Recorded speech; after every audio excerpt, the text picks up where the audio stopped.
in glory land will live eternally. The saints on every hand are shouting victory. Their song of sweetest praise drifts back from heaven's shore, and I can't feel at home in this world anymore. Oh Lord, you know I have no friend like you. If heaven's not my home, then Lord, what will I do? The angels beckon me from heaven's open door, and I can't feel at home in this world anymore.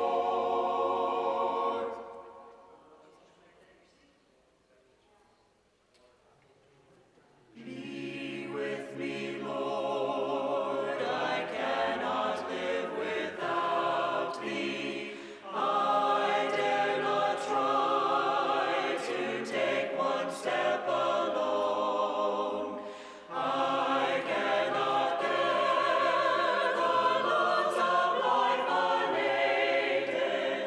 I need thy strength to lean myself upon. Be with me, Lord, and then if dangers threaten, if storms of trial burst above my head, if flashing seas leap everywhere about me, they cannot harm or make my heart afraid. Be with me, Lord, no other gift or blessing thou couldst bestow could with this one compare. A constant sense of thy abiding presence, where'er I am, to feel that thou art near. Be with me, Lord, when loneliness o'ertakes me, when I must weep amid the fires of pain, and when shall come the hour of my departure for worlds unknown. Oh Lord, be with me then.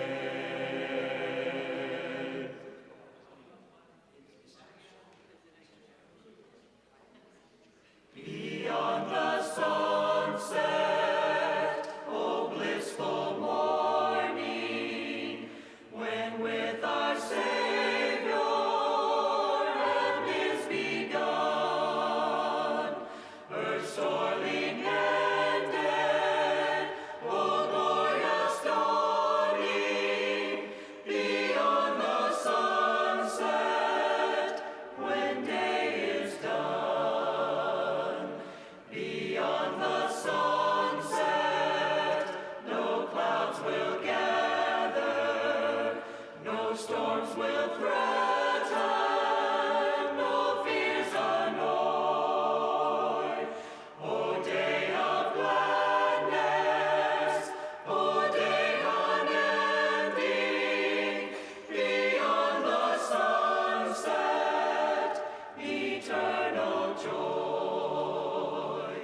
Beyond the sunset, a hand will guide me to God the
shall be changed and made like in that day, because we walked with him each step of the way,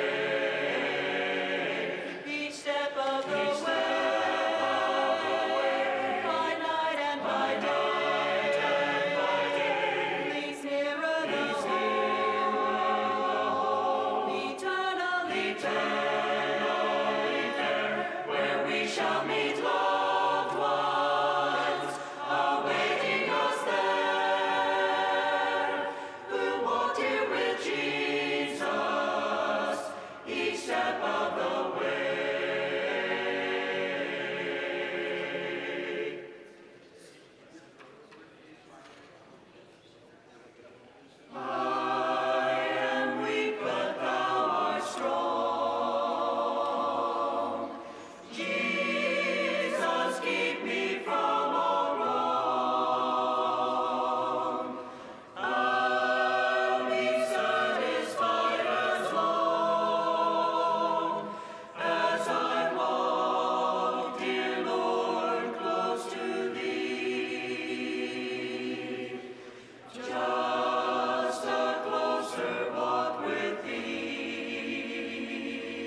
You may be seated.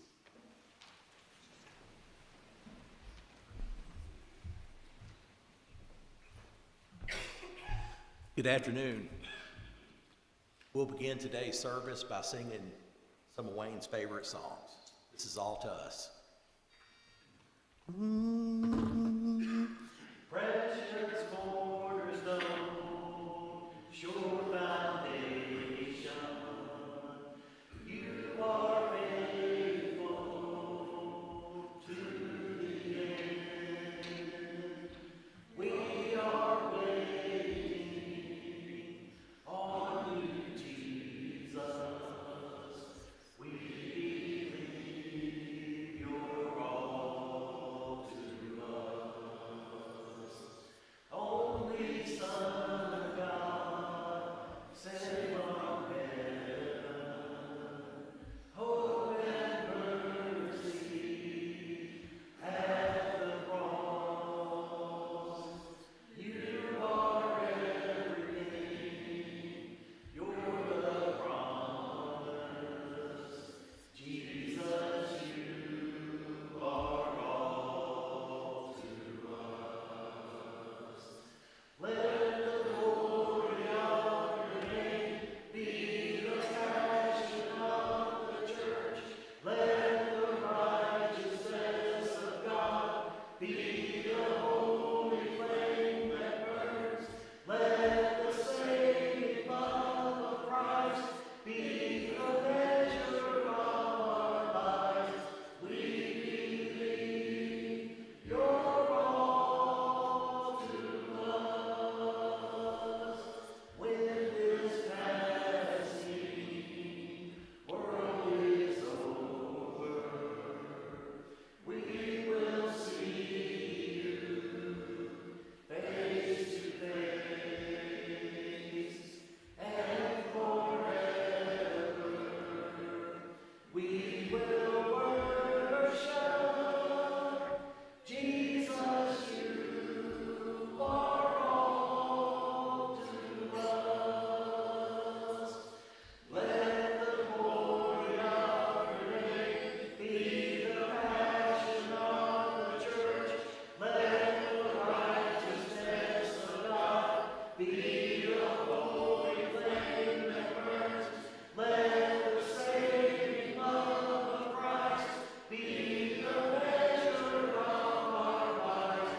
We believe you're all to us. You're all to us.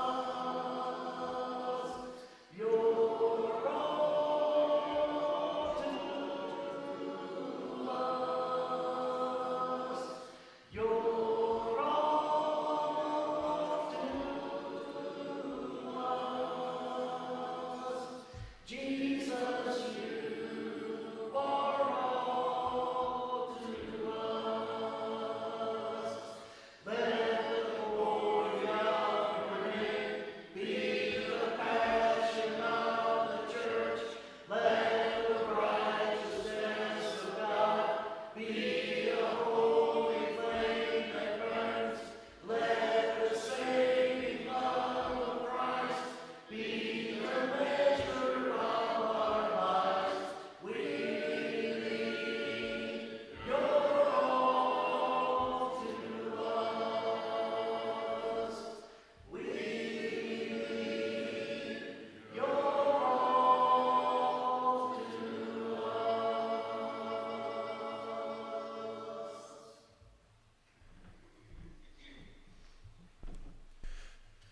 Good afternoon, everyone.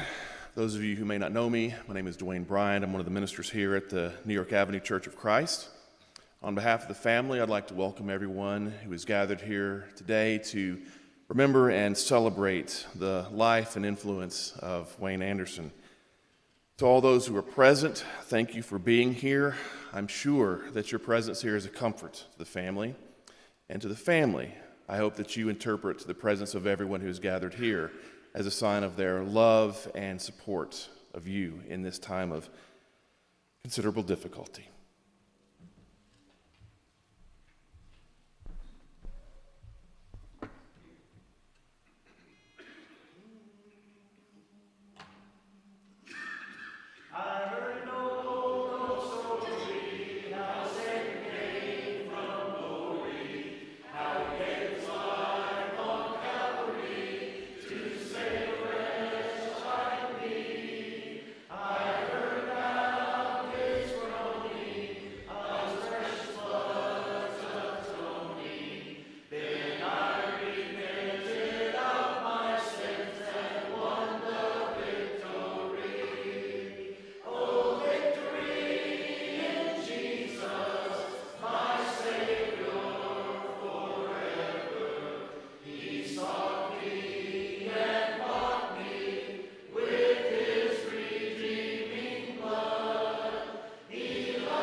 Wayne Anderson, 78, peacefully passed away on March 2nd, 2022, after a brief illness. Wayne was born to J.C. and Luella Anderson in McKinney, Texas on March 21st, 1943. He was a graduate of Grand Prairie High School. After graduation, he served in the United States Army from 1965 until his honorable discharge in 1967. After serving his country, Wayne worked in the aerospace industry in Grand Prairie until becoming a fireman for the Grand Prairie Fire Department in 1970, reaching the rank of captain. Wayne was devout in his faith and walk with the Lord, reading through the Bible every year for the past 20-plus years. He was a loving and wonderful husband and father, leaving behind a wife of 40 years, Carla Anderson, and two sons, Gary Anderson and Jared Anderson.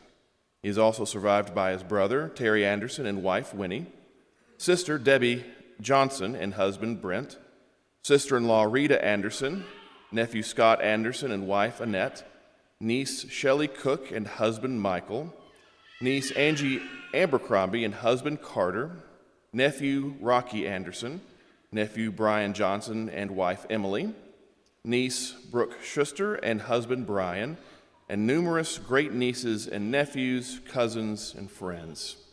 He is preceded in death by his father, J.C. Anderson, and his mother, Luella Anderson, his brother, Jack Anderson, and nephew, Barrett Johnson. This time, we're going to have a couple of folks come up and say a few words. We're going to begin with Angie Anderson and then follow with Tim Hogan. Come on.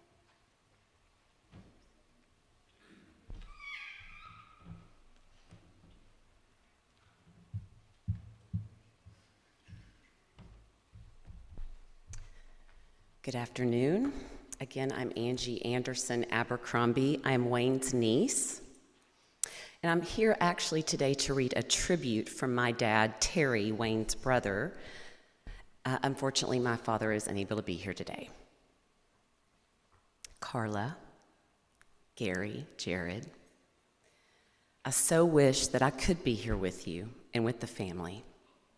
My big brother, Wayne, as most of you know, I had two big brothers, Jack the oldest, and then Wayne. By the time I was 8 years old or so, Jack had moved out to start his family with Rita. So for the longest time at home, my big brother was Wayne. It was Debbie, Wayne, and me that shared the little home on 36th Street. How do I explain Wayne? In those growing up days, to explain Wayne was he was the tough guy. He was the protector, especially for Debbie. I thought for the longest time that he just didn't like me much. He picked on me. I would try and defend myself by telling my mom on him, but it would just make it worse the next time we were alone by ourselves. Wayne could be relentless, but what I came to understand later that he was just trying to be sure that the baby boy in the family didn't grow up to be a sissy. I needed to be a tough guy like him. Really, it was his way of just showing love for me. Yes, Wayne was my protector. He could, sorry, guys, I can't see. I thought I made the font big enough. Wayne was my protector. He could pick on me, but nobody else better try. And Debbie was the favorite, so don't even frown in her direction. Big brother Wayne was coming to the rescue. Yes, Wayne saw himself as the family protector, the whole family, including nieces and nephews. I can remember a family get-together at our house. Angie had just come home from college and brought a new boyfriend with her. We were about to go inside and eat, and through the window, I saw Wayne talking to this new boyfriend outside on the driveway. So I called him in to eat, and later I said, Angie, what's up with that conversation? And she said, Dad, it's Uncle Wayne. It's Uncle Wayne. He told him if he ever hurt him, he would personally hunt him down, and he would have to answer to him. That's Wayne. It's just who he was.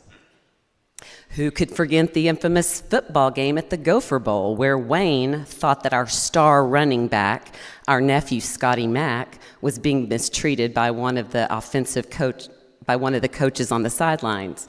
Boy, oh boy, we all thought Wayne was going over the rail to set this guy straight. He didn't, but he did later say his piece. Yes, Wayne was Wayne in that regard, but the apple doesn't fall that far from the tree.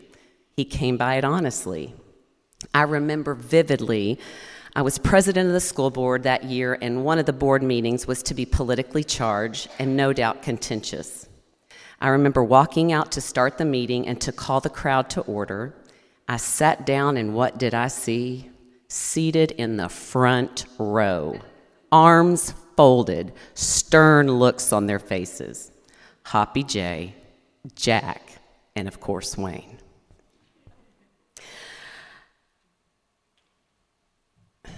It was this just so subtle reminder to the crowd that if baby boy needs the backup, he's got it. As a young man, Wayne was the ultimate adventurer, especially to the kid brother. He was always hunting and fishing and water skiing, scuba diving. Heck, he even built his own small speedboat and gave boat racing a try. He loved the water. Wayne was a money saver. You might say he was thrifty. Nah, you'd say he was tight. Tight as a bark on the tree. If he made $10 on his paper route, I guarantee $9.50 came home and went into one of his million hiding places. As far as I was concerned, he was rich. He had a plastic model car that he always put change into, nickels, dimes, and quarters. It was full of coins, and one summer, thinking he would never miss a few cents, I shook that car up and down and sideways to get those quarters, just to spend when the ice cream man came around. Several years ago, he and I were talking on the subject of his thriftiness. I said, Wayne, I need to confess something to you. I know you didn't know it, but as a kid, I would shake those coins out of your piggy bank to buy ice cream when the truck came by. I bet you never knew that. Wayne, he just looked at me with that grin, that sideways grin, and said, you just thought I never knew. Wayne didn't miss a beat, especially with money and not even with change. Yes, Wayne, the young man, was thrifty, but I know on several occasions he came to the financial rescue of the family. He would never talk about it, and you would never know, but Wayne really did have a tender side of generosity. And when we needed him to be there, he was there to help. Then there was Wayne, the fireman. I think God placed Wayne in the perfect job. I know that he loved being a fireman. He loved the camaraderie and the adventure and the challenges that came with the job. I think he loved the physicality of being a fireman, the competition amongst the guys who could get to the top of the tower in the best time. He loved the satisfaction of saving people and property. I, of course, could tell several fireman stories, but the one I shall never forget was Wayne showing up to the optical one day and saying, Terry, I need you to fix my glasses. As he said these words, he reached into one pocket and pulled out a distorted frame. He reached in the other pocket and pulled out 2 damaged lenses. And then he said, can you fix them? Wayne, what did you do? These things look like they've melted. What happened? He then told me a story that a few days before, he and a crew had responded to a house fire. He said when they rolled up on it, it looked really hot. It looked bad. He told the crew to call in another alarm and then pull the lines. And then being Wayne, he grabbed a mask and a tank and headed for the door to try and make a sweep of the interior of the house, checking for people. In his typical fashion, he said, Terry, it was pretty hot. I managed to crawl through the rooms and finding no one, started making my way out. When everything went blurry, I could barely see. When I got outside, I took my mask off and I realized your cheap frames had melted. The lens had fallen into the bottom of my mask. I told you it was pretty hot. Wayne, I tried to scold him, but he just grinned and said, well, can you fix them? No, was the answer. As you might imagine, I have several stories about Wayne's adventures in fishing and hunting, fish fries, and the boys growing up. Winnie and I will miss him greatly, but one thing I can say for sure is that Wayne is in heaven now. And all I could think as I wrote these memories is, can't you just see it? Can't you just hear the scene in heaven? Jack is leaning under a hood of some old race car, trying to figure out a way to make it go faster. Wayne standing there, looking on, delivering one of his patent lines. Well, Jack, what you don't understand is that's not the right way to do it. What a heavenly team they're going to make. Carla, you and the boys, y'all know best and can speak about Wayne, the husband and the father. What I can say is that Wayne was a good, strong man, a terrific fireman, and a loving big brother. We will all be together again. It is God's plan, and I'll leave you with this promise from the Holy Word. 1 Thessalonians 4:13-14. And now, dear brothers and sisters, we want you to know what will happen to the believers who have died, so you will not grieve like people who have been, I can't read this. For since we believe that Jesus died, my printer messed up, I apologize. And then there's another sentence, and then it says, was raised to life again. We also believe that when Jesus returns, God will bring back him with the believers who have died. Carla, Gary, Jared, I want to thank you for allowing me to share these memories. I love you all, Terry.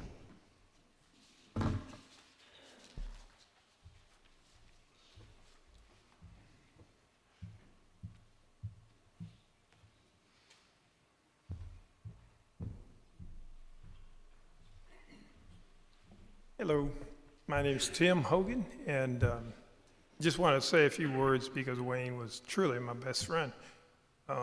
He'll be dearly missed. We met when our kids were very little. Gary, I think you and Gabe, we took you. I think you were first grade. I think it was to Houston for a spelling bee, and that's exactly where we met. And Wayne was like we were at Turnpike. And Wayne didn't know me, I didn't know him, We were going to Houston for a spelling bee for first graders, And so Wayne, was there, and he said, well, and my little boy was there, Gabriel. So we're like, well, let's go together, So we did. And as we were driving to Houston, we realized how many things we had in common, all the fishing and hunting and all this kind of stuff.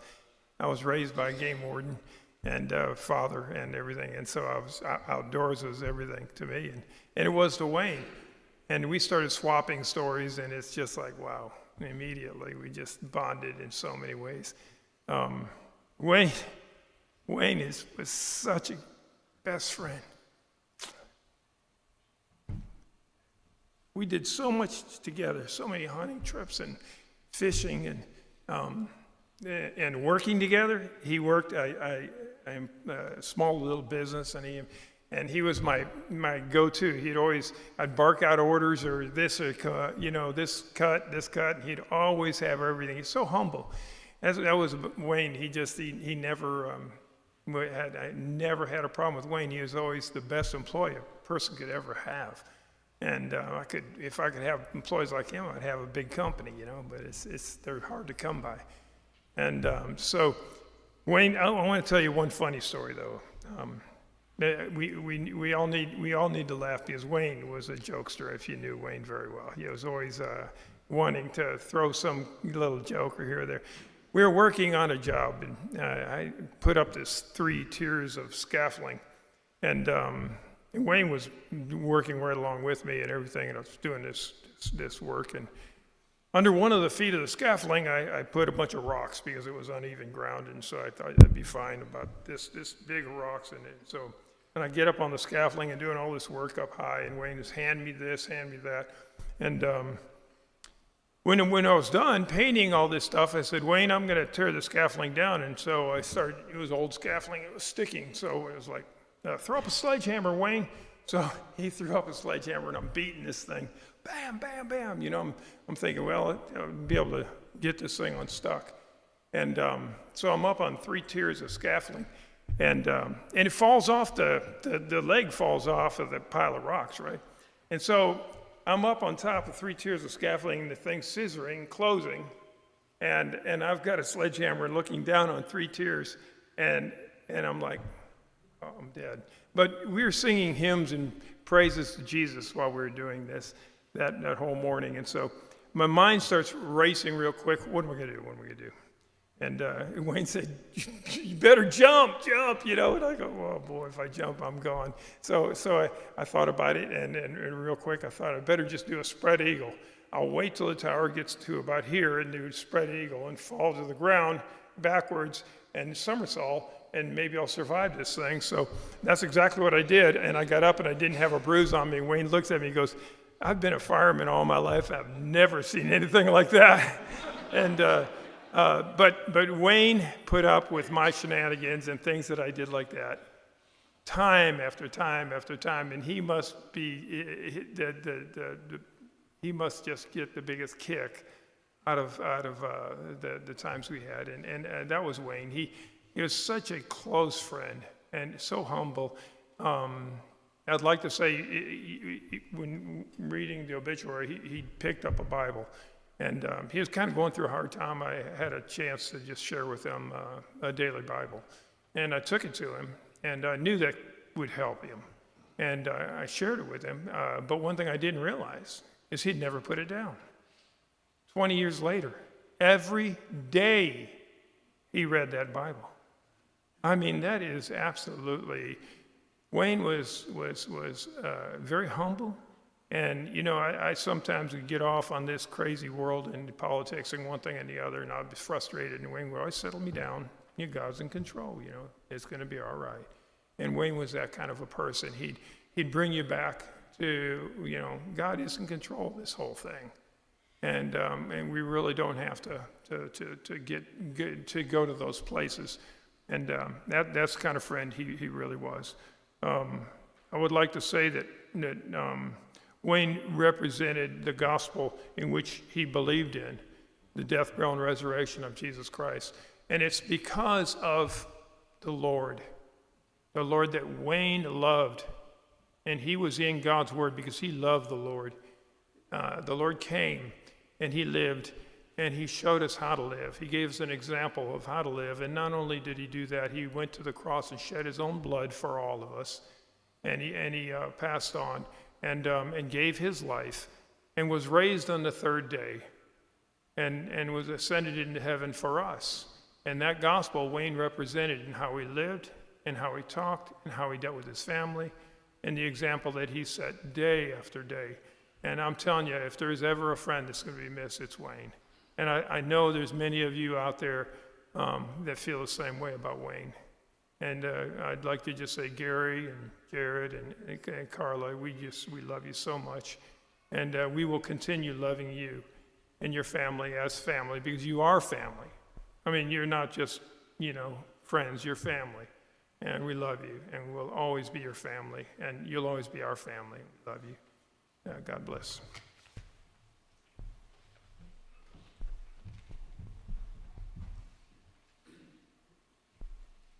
I have heard of the land.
Tim and Angie, thank you so much for sharing those messages with us. I'll say that I didn't get to know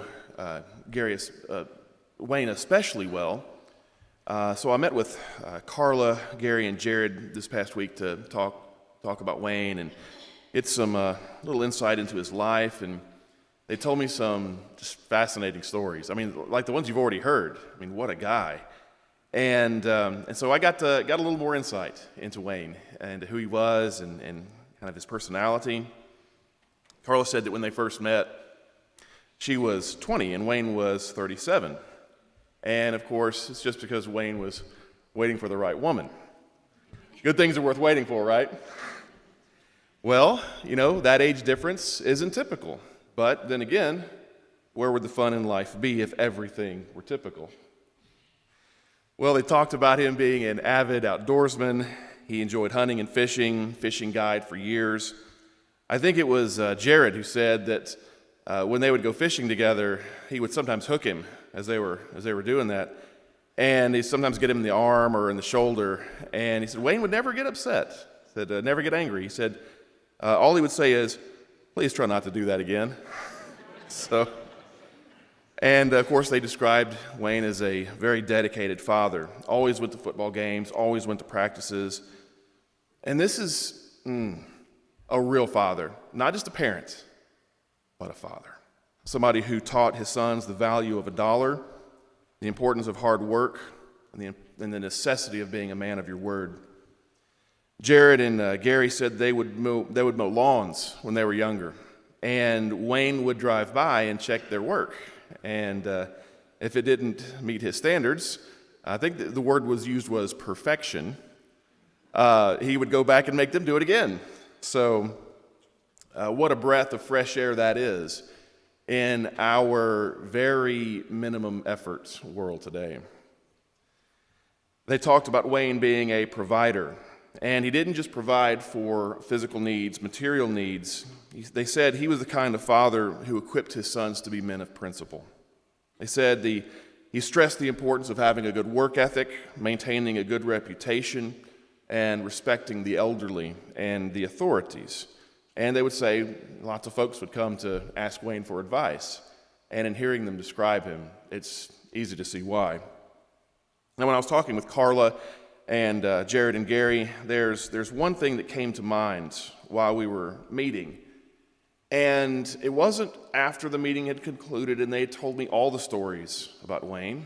It wasn't after I'd done some reflection on his life and in all the details that they'd given me. It was while they were telling me these stories. It was just this sort of a weight of so many things that he was and that he did that were so impressive that while we were meeting, I thought to myself, what kind of world would we have if we had more Wayne Andersons? When the Apostle Paul was near the end of his life, he made a few references to his upcoming death in his letters. And I don't think Paul was being morbid by doing this. I think he had just simply reached that stage of life where he knew that his time was going to be short. And in looking at the New Testament and looking at what Paul says, I'm not sure the New Testament really describes death as a time of loss. There are a couple of things that Paul says regarding this. And first of all, I want to go to Philippians chapter 1, verses 22 and 23. He says, if I am to live in the flesh, that means fruitful labor for me. Yet which shall I choose? I cannot tell. I am hard pressed between the two. My desire is to depart and be with Christ, for that's far better. So stay here and continue to be a worker for Christ, or go home. This was a tough choice for Paul, right? And when Paul uses this word depart, my desire is to depart and be with Christ. This is really kind of an interesting thing because the basic version of that word in Greek means it's often used to describe people who are being released from prison.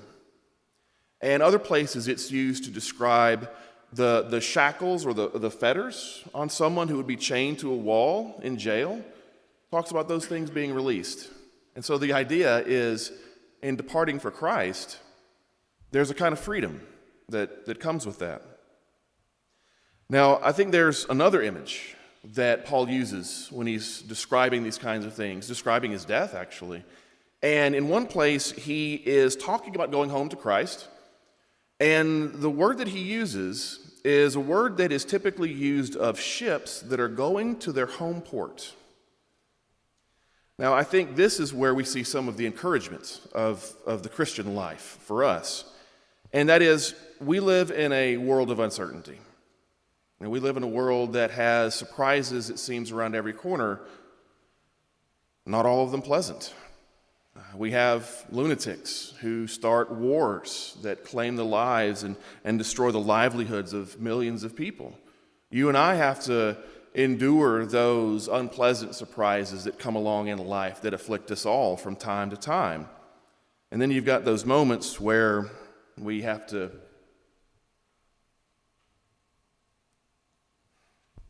say goodbye to someone a little too soon when we thought we might have a little more time. Everyone is like a boat in the water. The seas of uncertainty make for rough sailing, and it is especially so for those who are not privileged to have Christ. Folks without Christ look in all directions with no land in sight. They're thrown about by waves of the sea, tossed to and fro by winds of chance. And yet for Christians, we have the rock. We have the lighthouse. No matter what happens, we have confidence that we will reach our destination. Now, there's still plenty of open water to cross. There's going to be danger, and there's going to be storms. But the one thing that we have in this life that is a rock-solid certainty for us as we go through from this life, from now until our final breath, that can be summed up in 4 words. Safe harbor in view. Some of us will get there a little sooner than others. And I guess I could imagine Wayne saying something like, "What took you so long?" when we finally get to see him again. But what do we expect when we finally get to go home? What do we finally expect when we get to heaven? Revelation 21, verses 3 and 4. It says, "Behold, the dwelling place of God is with man. He will dwell with them, and they will be his people, and God himself will be with them as their God. He will wipe away every tear from their eyes, and death shall be no more. Neither shall there be mourning, nor crying, nor pain anymore, for the former things have passed away." Well, what John describes here is an eternity where you and I will get to dwell with God. God will get to dwell with his people in a magnificent place of light and life. No more grief, no more sorrows, no more death, no more goodbyes, no more separations, no more occasions like this. Today, we bid Wayne Godspeed. And for the family, I'll close with this. There's a benediction in Numbers chapter 6. And it was offered to ancient Israel. Today, I think we offer it to you. Numbers chapter 6, verses 24 to 26. "The Lord bless you and keep you. The Lord make his face to shine upon you and be gracious to you. The Lord lift up his countenance upon you and give you peace." That is our continuing prayer for you.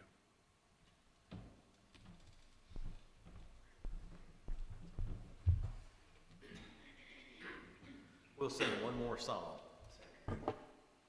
when we all get to heaven.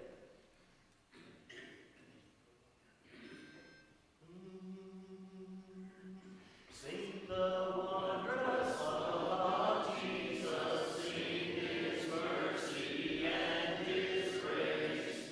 In the mansions bright and blessed, he'll prepare for us a place. When we all get to heaven,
If you would bow with me, please.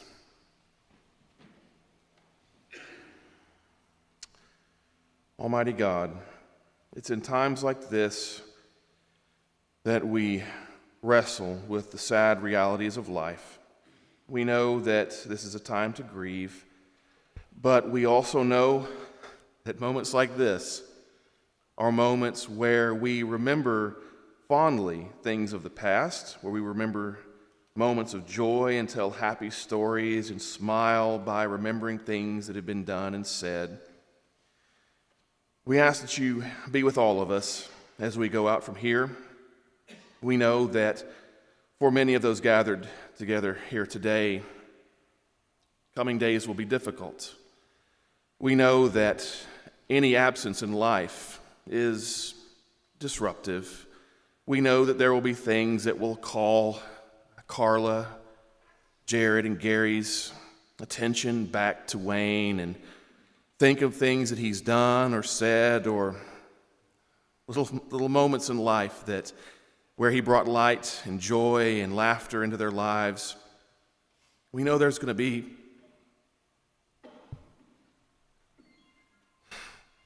a kind of silence now.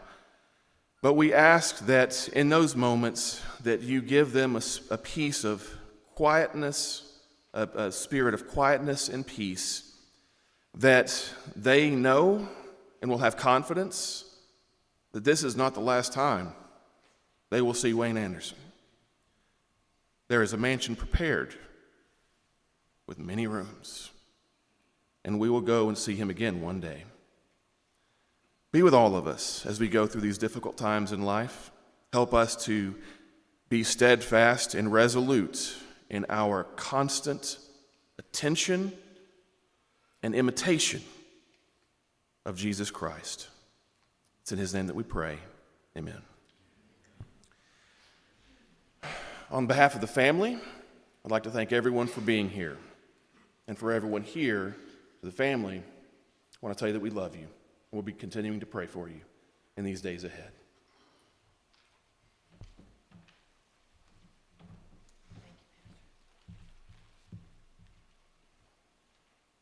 As Pastor said, I want to thank everyone for coming on behalf of the funeral home and, of course, his precious family.